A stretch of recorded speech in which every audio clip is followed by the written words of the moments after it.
kilichopo juu ya kuja kwa Yesu. Tunapoenda kwenye masomo haya ya uwakili umelenga mambo makubwa sana, na mimi nitafundisha sana tena kwa taratibu ili tuende kwa upole. Kanisa letu limekubaliana katika union zote hizi mbili kuwa na mafundisho haya ya uwakili kwa pamoja, ambayo yatakuwa na muktadha wa mambo makubwa mawili kama sio matatu. Jambo la kwanza, historia ya utoaji ndani ya kanisa hili. Historia ya utoaji ndani ya kanisa hili. Historia ya kutoa. Imeonekana kumekuwepo na maswali pia nyakati fulani. Kwa nini tutoe hivi? Kwa nini isiwe hivi? Kwa nini iwe vile? Na kanisa limeamua kuturejesha mpaka kwenye historia ya utoaji. Lakini sio historia tu. Kanisa limegusa biblical views, mtazamo wa Biblia wa kutoa. Kutoa na Biblia vimekutanishwa wapi, ili mpaka mtu anapotoa ajue kuna historia ya kutoa, lakini kuna Biblia inasema. Na ndio maana kanisa inapofika mahali nasema hii ndio njia, limejiridhisha katika namna zote. Wale walimu watakubaliana na mimi, zamani sana wataalamu wa Kiswahili tunasema Kiswahili ni lugha ya nini? Sio ya taifa. Tulikuwa tunasema Kiswahili ni Kibantu, Kiswahili ni Visasili, Kiswahili ni mbali. Tukiwa kama mwalimu wa Kiswahili tulikuwa tunasema kwa nini Kiswahili ni Kibantu? Onyesha kwa ushahidi wa kihistoria na ushahidi wa kiisimu. Nimerudi darasani kidogo. Ushahidi wa kihistoria na wa kiisimu unatupatia nguvu ya kujua kumbe ni sahihi wanaposema Kiswahili ni nini? Ni Kibantu. Na hata mtu akibisha anamwambia ukubali ni Kibantu. Kwa nini leo mimi toka kule mbali lakini nakisikia Kipare na naweza kukielewa? Na kwa nini Kijarua kikuingia kwenye Kibantu? Kwa nini Kimasai kikuingia kwenye Kibantu? Maana hivyo haviendani. Lakini leo mtu akisema ndoo na Mgogo anasema Mgogo, yaani tunaendana. Unagundua hawa wanamechiana, wanavaliana. Kwa hiyo mtu akifanya ushahidi wa kihistoria na Kibantu unatupatia uthibitisho kwa nini twende kwa hiyo njia, hakuna namna nyingine. Na kanisa pia limetuletea mwongozo kutukumbusha tu kwamba kwa nini kanisa linatoa hivi tunavyotoa. Haikuwepo mabunio, hazikuwepo tu nadharia, ila kulikuwa na ushahidi wa kihistoria, lakini kumekuwepo na ushahidi wa kibiblia. Ushahidi wa kihistoria unasemaje? Ushahidi wa kihistoria unalionyesha kanisa tangu nyakati za mwanzo lilipoanza kuwa na njia mbalimbali za kutoa mpaka likafikia njia ya kukamilisha kitu kinachoitwa utoaji au ukarimu wa mpango. Systematic benevolence, ukarimu wa utoaji wa mpango. Yaani kwamba ukarimu unaweza kufanywa na yeyote, lakini kuna ukarimu wa mpango. Haleluya! Ukarimu unaoweza kuwa kwenye mpangilio, hata kama ni ukarimu, lakini ni ukarimu wa nini? Wa mpangilio. Na tutajifunza hilo pia, lakini tutaona pia kibiblia na utoaji. Ninapoenda kuanza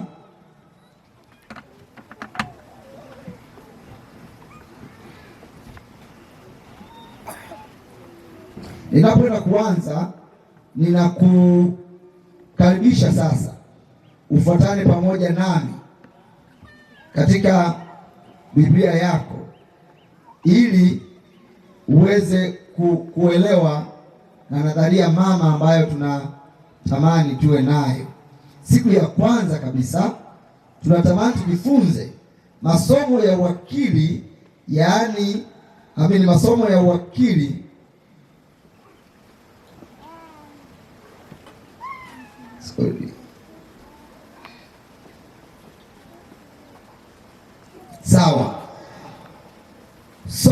kwanza kabisa linatupeleka kuona utoaji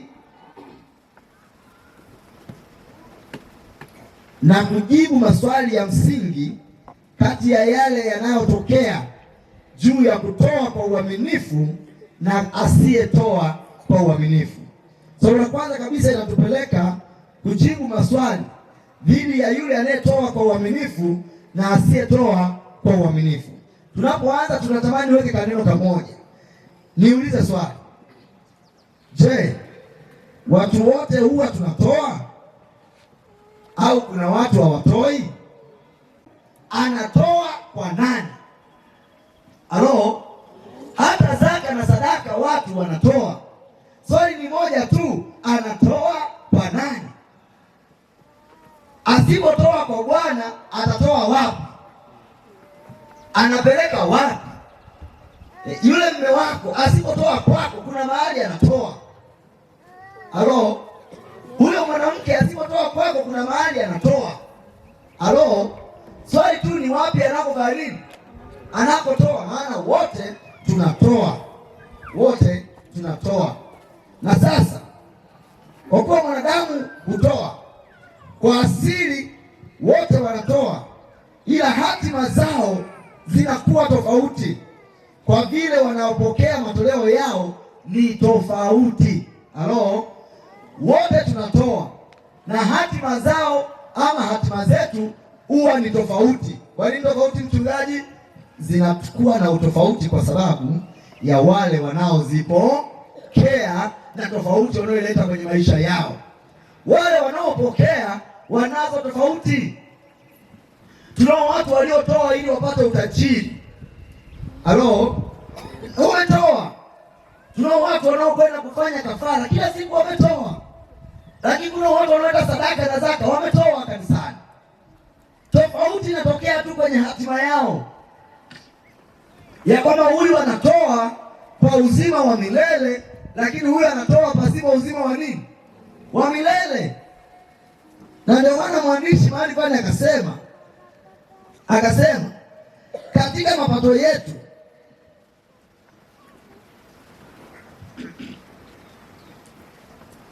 ikiwa pale unapopeleka matoleo yako hakuna uzima wa milele, bila shaka litakuwa ni wazo la msingi kuanza kupeleka kwa yule ambaye anao huo uzima wa milele.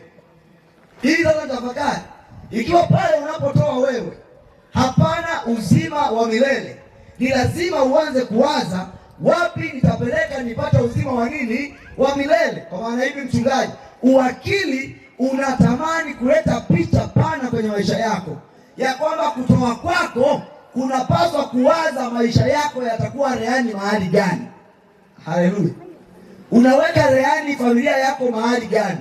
Unaweka rehani nyumba yako mahali gani? Unaweka rehani watoto wako mahali gani? Kutoa kwako kutatathmini maisha yako unapoyatoa ni wapi. Halo? Mwisho na hatima yako itatafsiriwa na utoaji wako, na vile uaminifu wako ulivyo ndivyo utakavyothibitisha tofauti ya watu wawili wanaopokea. Maana wanaopokea watarejesha kwenye maisha yao, wanaopokea watarejesha kwenye maisha yao. Mtu mmoja akasimulia kisa kazuri sana, nikapenda. Mtu mmoja akiwa yuko serikali ofisini shiriki mahali fulani, akiwa anafanya kazi, akiwa anajua ukarimu wa kwa Mungu kwa watu. Siku moja akiwa anajua ofisini, anasema tunapeleka wageni wetu kula mahali fulani, hapa hajakaa vizuri, wale watu wenyewe yani wamekubaliana, tumepata aibu. Sasa tunafanyaje? Watu wa Mungu, watu sio watu wa Mungu, maana kwa serikali wakiwa wanajadili, yule mmoja akamwambia, sasa simwalete nyumbani. Yule mwana ni mwadventista Sabato mwaminifu, akamwambia simwalete nyumbani ya watu, waje wale nyumbani. Yule bosi serikali akashangaa, akasema kweli uko tayari tuwalete? Akamwambia waleteni nyumbani, waleteni nyumbani. Yule mama wa watu akaambiwa waleteni nyumbani, watakula. Ni viongozi wa kutoka ngazi ya juu kabisa serikalini, wamepata shida kwenye mambo ya ardhi, ofisi inapata shida, na yuko pale ni mtumishi mdogo kutoka kawaida, akasema waleteni nyumbani. Kwa hiyo yule mtu akaamua kupeleka nyumbani. Alipopeleka nyumbani, Kale kakisa kanasema yule mama alitengeneza mazingira mazuri ya ukarimu, kama mlivyojifunza ukarimu wageni wa makambi, watu wa amani. Haleluya! Kama ambavyo mnawakarimu wachungaji wenu, akawakarimu vizuri. Anasema mme wake mara anahangaika, ananawisha mikono, mara anafanya hivi, na mme wake naye ni mtumishi. Pastor Jessica anasema baada ya muda, siku ya kwanza, siku ya pili, yule bosi akauliza, akasema, mama njoo, wewe ni mtumishi pale hali, una elimu gani? Mama, mimi nina diploma tu. Unataka kusoma? Akasema sasa hivi mambo hayajakaa vizuri, wewe si unataka kusoma? Akaambiwa nenda kafanya application sasa hivi. Mume wake naye ndio fanya application sasa hivi. Mume wake alikuwa na degree, kasome master sasa hivi. Unajua hela haziko, wewe nenda kaombe maombi ya chuo afu niletee, uniambie umepata chuo. Alipoenda tu kuomba maombi ya chuo, amekuja ikatoka barua kutoka juu kabisa apewe na basari yote sasa hivi hadi chuo. Ikatolewa pale basari, hakuwahi kuomba na hakuwahi kujua kama angepata, akapewa fedha yote ya kwenda chuo. Mume wake ile akapewa yote ya kwenda halmashauri, ya kwenda masters degree. Wanarudi anaambiwa umemaliza. Yaani yule jamaa anapiga simu kutoka makao makuu, umemaliza shule. Ikaja barua ni afisa mkuu mtendaji mahali fulani. Yule baba alisema kama Wasabato wana ukarimu wa namna hii, natamani kuwa nao Wasabato. Amen. Hawa ndio watu wa maana. Nimemwona mume wake anahangaika na anausha watu mikono, wanyenyekevu namna hii, wanamcha Mungu, wanajali watu. Hawa ndio watu. Nimesimulia kwa sababu unapotoa kuna mustakabali wa hatima yako. Natamani niseme hayo ili awatie moyo kuchagua unatoa kwa nani. Unatoa kwa Mungu ama kwa shetani? Maana kwa kadiri unapotoa kuna mustakabali wa maisha yako, na mustakabali ambao tunaupendekeza kwenye masomo ya wakili wakati huu. Utoaji wetu umebeba mustakabali wa umilele wetu. Narudia tena kwa uzuri, utoaji wetu umebeba mustakabali mkubwa wa umilele wetu. Unapotoa pamebeba umilele wako. Unapeleka wapi nguvu zako? Unapeleka wapi akili yako? Unapeleka wapi fedha zako? Unapeleka wapi uwezo wako? Unapeleka wapi karama yako? Unapeleka wapi kipawa chako? Pale unapokipeleka kuna mustakabali wa umilele wako. Hivyo tufanye nini mchungaji? Lazima kwenye makambi haya tunaotamani kwenda tukimsubiri Mwokozi Yesu Kristo, tuwaze namna ya kutoa kuliko sahihi. Maana huo una mustakabali wa maisha yetu. Mchungaji unasema nini? Nachosema ni hiki: katika mapato yetu tuweke sehemu ya Mungu kwanza. Katika utaratibu wa ukarimu ulioagizwa kwa Wayahudi, waliulizwa kuleta kwa Bwana malimbuko ya karama zake zote, zikiwa ni mazidio ya mifugo yao au mavuno kutoka mashambani, au wavikomboe kwa bei iliyolingana. Mambo yamebadilika namna gani katika siku zetu za leo? Watu hawako tayari kutoa kwa namna hiyo, watu hawako tayari kuleta kwa namna hiyo. Lakini wana wa Israeli walipewa mwongozo na mustakabali wa kutoa sawa sawa, kumfanya Mungu kuwa wa kwanza, kumfanya Mungu kuwa wa kwanza, kumfanya Mungu kuwa wa kwanza. Yako maswali machache.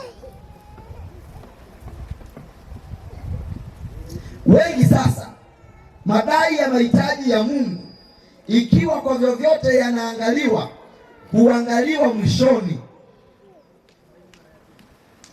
huangaliwa mwishoni baada ya kazi zetu zote na kutumia fedha na kufanya mambo yote. Leo nasema hivi, kumbe kuna mambo ya Mungu.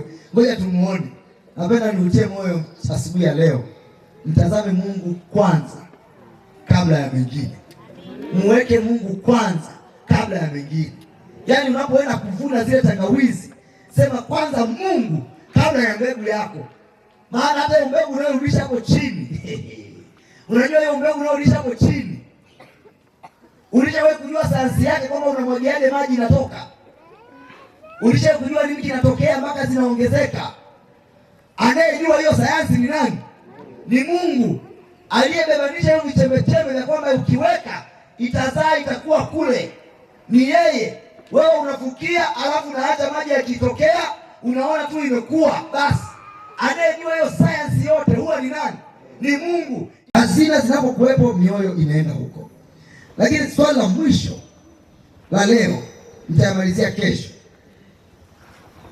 Anasema zipo sehemu ngapi za kutunzia hazina ya mtu? Mathayo 6:19 hiyo. Zipo sehemu ngapi ambapo hazina ya mtu inaweza kutunzwa? Sehemu ngapi? Hilo linasema katika kitabu cha Mathayo 6:19, msijiwekee hazina duniani, nondo na kutu viharibuko. Ndio. Na wevi huvunja na kuiba. Msijiwekee hazina duniani ambapo nondo na kutu vinafanya nini? Vinaharibu, na wale majambazi wengi wanaiba. Bali tufanye nini? Tujiwekee hazina mbinguni. Mstari wa 20 soma.